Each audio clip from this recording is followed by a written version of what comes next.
Hello again Internet, YouTube, and Minecraft Dungeons community. It's been a while since I made a video in general, but even longer since I've made one like this.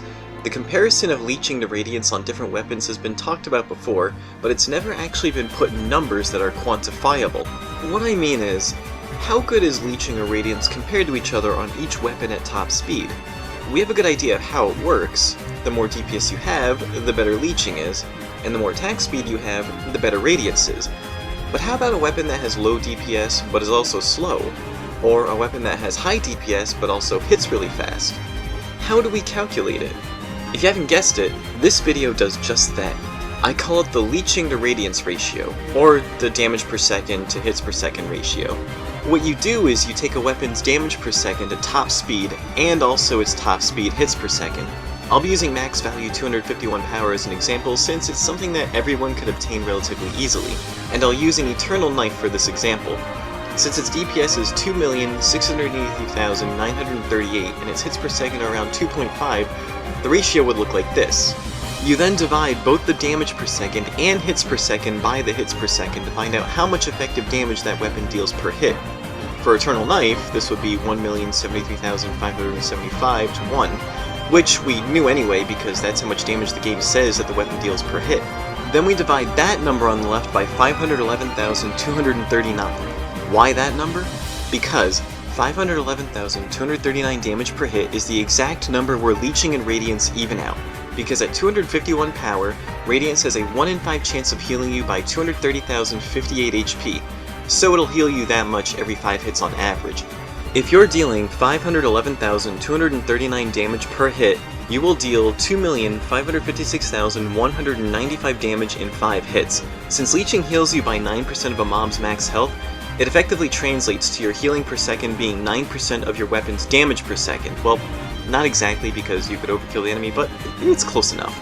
And when you take 9% of 2,556,195, you get basically 230,058 healing in 5 hits, the same as Radiance. It's actually 230,057.55, but it's close enough.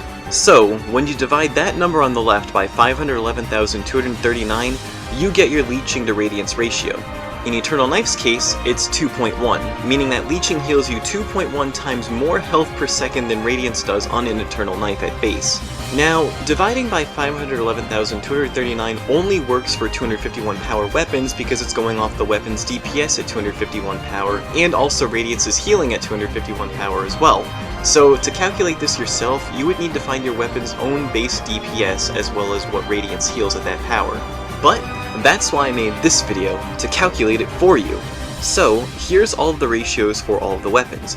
If the number on Leeching's side turned out to be less than 1 after I divided it by that 511,239, I divided then both sides of the ratio by that less than 1 result. So, whichever side is greater than 1, that's how many times that Leeching is better than Radiance, or that Radiance is better than Leeching on that weapon, with Leeching's number being on the left and Radiance being on the right.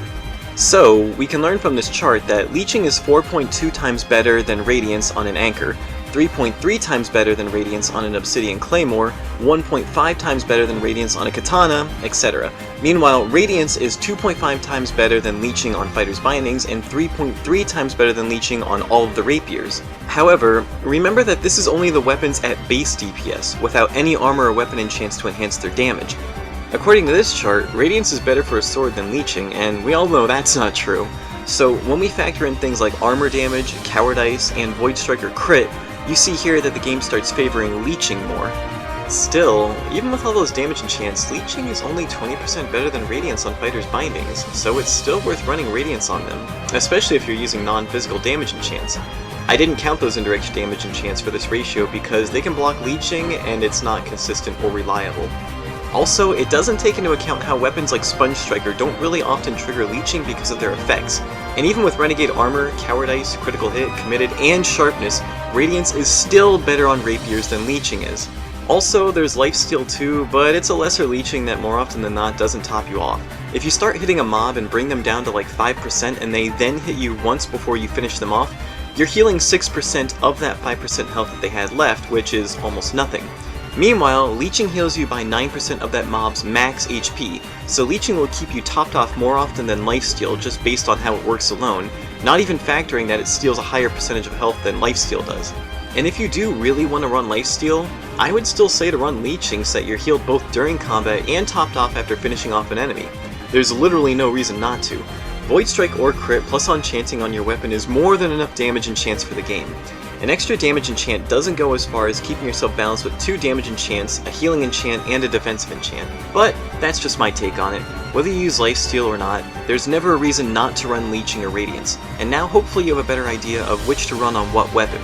In short, Radiance is best run mainly on any daggers, sickles, gauntlets, coral blades, or rapiers, exceptions for moon daggers, and then Leeching on everything else. And you can run Leeching on sickles or even daggers if you want to, but I still prefer Radiance on them. And that's all I have for now. Until next time.